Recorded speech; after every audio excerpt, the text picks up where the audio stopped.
हिमालय की गोद में देवभूमि उत्तराखंड के शांत जंगलों में बसा है एक रहस्यमय और पवित्र स्थान लाखा मंडल। यह वही स्थल है जहां धरती ने इतिहास और आध्यात्म को एक साथ समेटा है। कहते हैं महाभारत काल में कौरवों ने पांडवों को जिंदा जलाने की कुटिल योजना बनाई थी। एक महल लाक्षागृह बनाया गया था लाख से, यानी ज्वलनशील पदार्थ से। यही था वह स्थान लाखा मंडल जहां वह षड्यंत्र रचा गया। लेकिन विदुर की सूझबूझ और भीम की शक्ति से पांडव बच निकले एक गुप्त सुरंग के रास्ते। आज भी उस सुरंग का मुहाना यहाँ मौजूद है, गवाह है इतिहास की उस भयानक रात का। पर यही नहीं, इस भूमि की मिट्टी में चमत्कार भी छिपे हैं। एक कथा बताती है कि एक गडेरिये की गाय प्रतिदिन एक स्थान पर जाकर अपने आप दूध छोड़ देती थी। जब खुदाई की गई तो वहां से निकला एक दिव्य शिवलिंग, जिसे आज लाखा मंडल मंदिर में पूजा जाता है। कहा जाता है कि यह शिवलिंग ग्रेफाइट का बना है और जब इस पर जल चढ़ाया जाता है तो सूर्य की किरणें उसमें से परावर्तित होकर अद्भुत प्रकाश फैलाती हैं। और एक और चमत्कारी कथा, एक मृत व्यक्ति को जब इस शिवलिंग के सामने लाया गया तो वह पुनर्जीवित हो उठा। तब से लोग इसे जीवनदायक शिवलिंग मानते हैं। लाखा मंडल सिर्फ एक तीर्थ स्थल नहीं, यह एक ऐसा स्थान है जहां इतिहास, आस्था और रहस्य एक साथ सांस लेते हैं। यह पवित्र भूमि आज भी यात्रियों, श्रद्धालुओं और इतिहास प्रेमियों को अपनी ओर खींचती है, जैसे शिव स्वयं उन्हें बुला रहे हों। आइए एक बार आप भी दर्शन करें इस चमत्कारी स्थल के, लाखा मंडल, जहां महाभारत की कहानियां अब भी हवाओं में गूंजती हैं।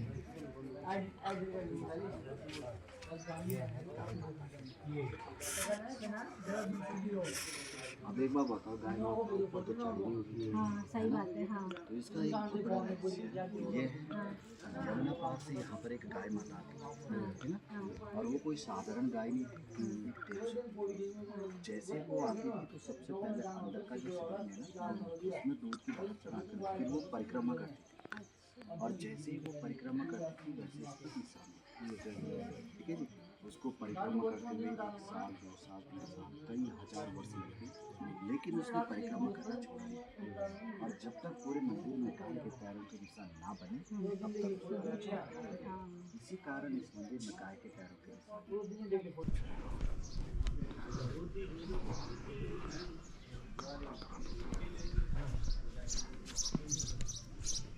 भगवान बेचने में यहाँ पे मूर्ति लोग की जीवित होते हैं। अच्छा।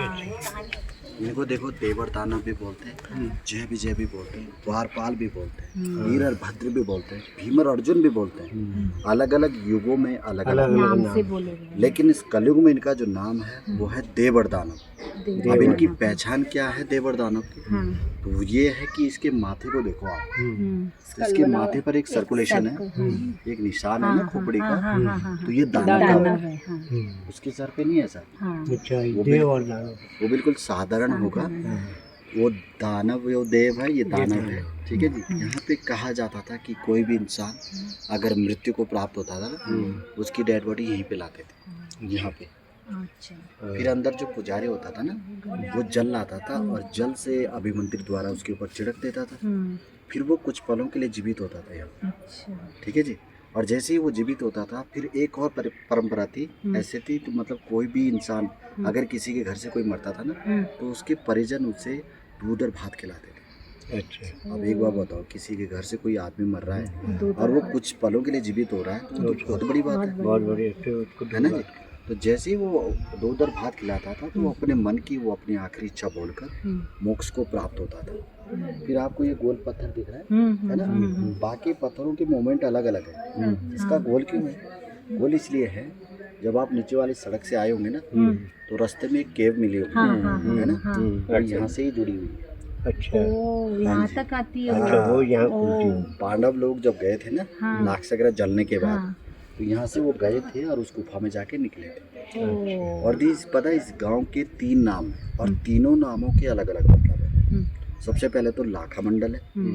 लाखा मंडल नाम इसलिए है क्योंकि यहाँ पे 1.25 लाख शिवलिंग की स्थापना है। अच्छा, लाखा मंडल। हाँ, लाख से मतलब 1 लाख। और एक नाम दूसरा है, वो है मड़ा। मड़ा इसलिए है क्योंकि यहाँ मरे हुए लोग है ना। एक और है आदि केदार के नाम से। आप एक बार बताओ, ये मंदिर का जो बैक वाला हिस्सा है ना, बिल्कुल है, इसलिए इसको आदि केदार के नाम से भी जाना जाता है। फिर मैंने आपको एक चीज और बताई कि यहाँ पे 1.25 लाख शिवलिंग की स्थापना दी। उसका जो प्रत्यक्ष प्रमाण है वो ये है, ये सारी खुदाई भी निकली। यहाँ पे आप कहीं पे भी आप खुदाई करेंगे तो नीचे से निकल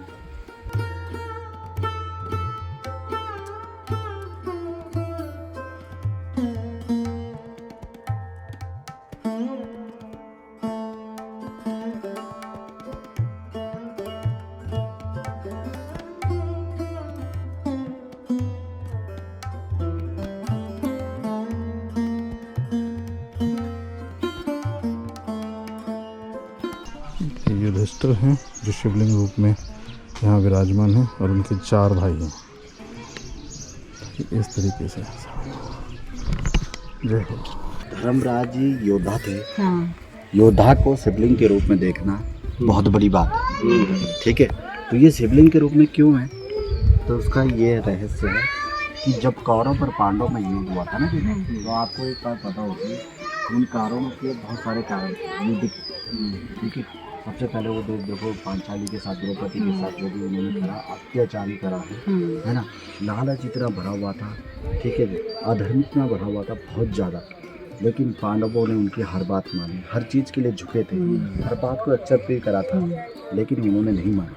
ठीक है जी, अगर वो युद्ध चलता रहता तो दुनिया में प्रलय हो गया, है ना, और सत्य और झूठ का कोई पता ही नहीं चलता, है ना, फिर कोई भी इंसान किसी की वैल्यू को नहीं समझता, है ना।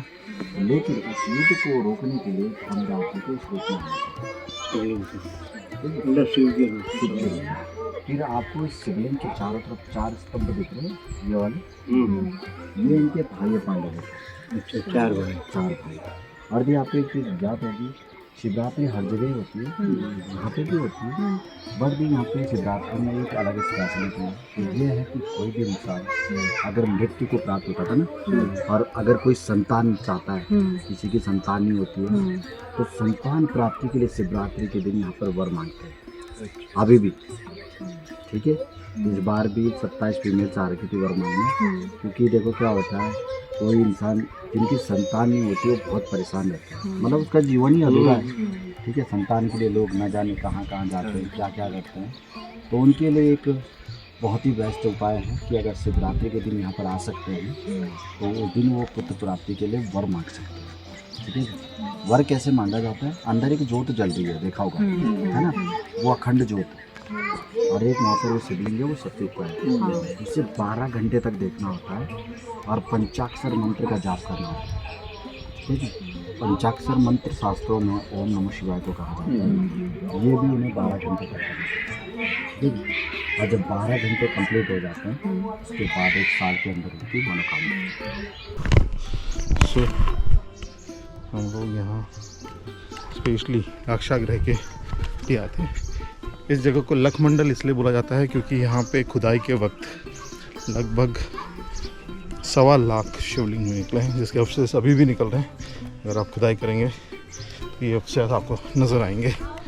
तो आप लोगों से सबसे अनुरोध है, अगर आप यहाँ आना चाहते हैं तो आप लोगों को सिंपल है, उत्तराखंड आना पड़ेगा। और ये प्राचीन मंदिर है, बहुत पुराना मंदिर है, इसमें आके पूजा पाठ करें। हाँ, हल्का करें, जब 5 हाथ, उसके बाद जब और खुदाई करने लगे, फिर जोर से मतलब जितना गहरा खोदने लगे, उसके बाद ये साफ निकल गया, है ना। फिर ये इंटीरियर करवाया, डिजाइन करवाया, बाकी इतना ही निकल रहा।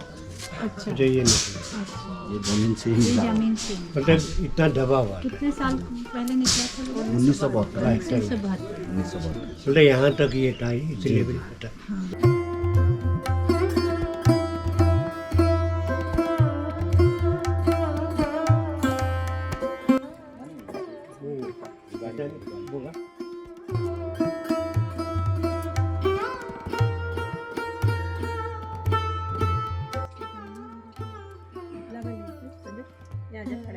काली माता का मंदिर। इधर से ये परसों हम वहाँ थे चक्रोटा, कल हम हनोल में थे, हनोल के दर्शन किए।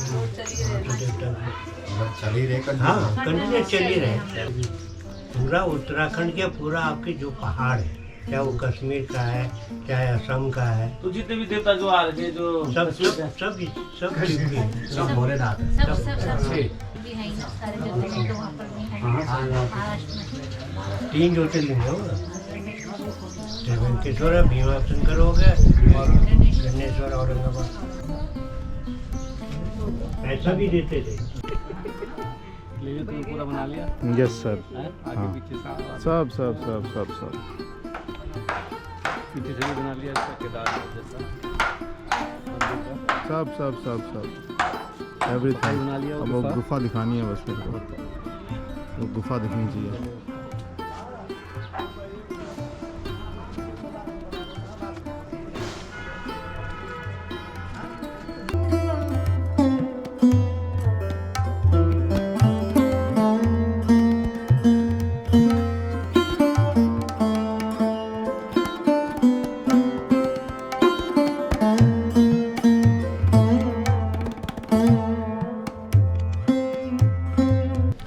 सो फाइनली दर्शन हो गए हैं। दर्शन करके हम लोग अब वापसी निकल रहे हैं।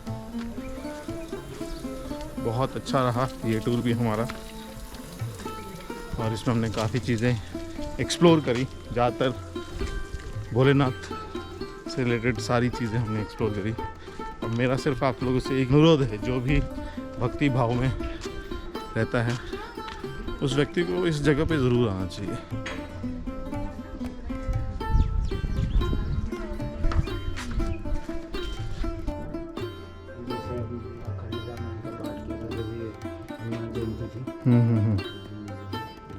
जी जी जी जी, जो है दूसरे दिन जो है भंडारा करते हैं, ठीक है। शिवरात्रि का। सो ये गुफा है, यहाँ पंडित जी पूजा करते हैं, पाठ करते हैं। यहाँ से ये गुफा, भगवान कार्तिक जी का जन्म यहीं हुआ है। तो यही स्थान है। और ये शिवलिंग, शिवलिंग भी है। हाँ अच्छा शंभू जी, भादो कार्तिक 4 महीने मतलब हाँ। बर्फ भी जमती है वहाँ। अच्छा अंदर जमती है जी। तो वहाँ तक कोई पहुँच पाता है? बाकी इसमें जो है 8-9 गुफाएं हैं। अच्छा हाँ, ये सामने ही दिखती है प्रभु, ये तो हाँ हाँ। अच्छा यहाँ पे भी गुफा है? यहाँ पे भी प्रभु ये गुफा है, देखो ये गुफा है, हाँ ये भी गुफा है।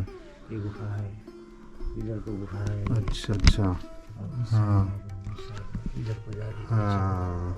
ऐसे करनी है। जबरदस्त। इस साइड में है, अच्छा इधर भी गुफा है? इस साइड में है, यहाँ पे इस साइड में धुएं में दिखेगा नहीं। हाँ ये इधर को भी है, इधर हाँ, ये बड़ी गुफा है देखो, ये बड़ी, ये फिर बड़ी वो भी उधर देखो निकल रही है ना। गुफा थी। अरे जहाँ हम गए थे हाँ तो छोटी कहाँ है? देखो ना, चारों तरफ से गुफाएं हैं, 4 दिशाओं में निकलती लाइट हैं। लगाना दादा, 4 दिशाओं में निकलती हैं। लाइट दिखाओ, टॉर्च देना। अरे ये तो यहाँ एंड है। अरे ऐसे एंड तुम्हें दिखेगा अभी, अभी तो अरे यहाँ पत्थर थोड़ी मर गया दिखेगा, होगा ना। वहाँ वाला देखते हैं, अंदर वाला। गुफा चलो, से जाने को थोड़ी ना मिलेगा। इतनी नैरो गुफा से कैसे निकल सकता है भाई? अरे चलो दादा वहाँ वाली देखें। हाँ जय हो। हम जाओ धीरे-धीरे। अब ये बैठ गए, उधर वाली देखो, आगे चलो। आओ आओ, चलो आगे चलो, लाओ लो।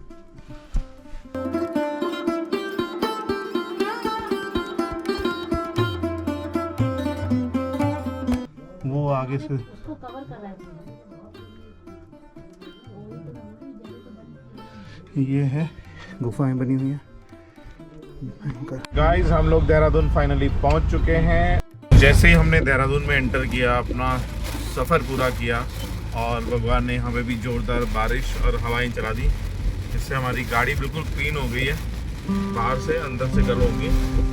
और देखिए कितनी शानदार बारिश हो रही है।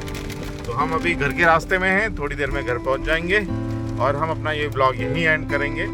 साथ में आप देख रहे हो दद्दून स्कूल है, बहुत फेमस वर्ल्ड स्कूल CBSE का, इतना शानदार स्कूल है ये उसका जो बाउंड्री वॉल है वो दिख रही है आपको, अंदर हम अलाउड नहीं है। तो मिलते हैं अगले ब्लॉग में, फिर कहीं सफ़र करेंगे तो ज़रूर दिखाएंगे। तब तक देहरादून के रास्तों से हम आपको अपडेट देते रहेंगे, कैसी बारिशें हैं, कैसी भीड़ है। तो मिलते हैं अगले ब्लॉग में। घर तक पहुँचते पहुँचते शायद अंधेरा हो जाएगा, फिर हम ब्लॉग नहीं बना पाएंगे। बाय।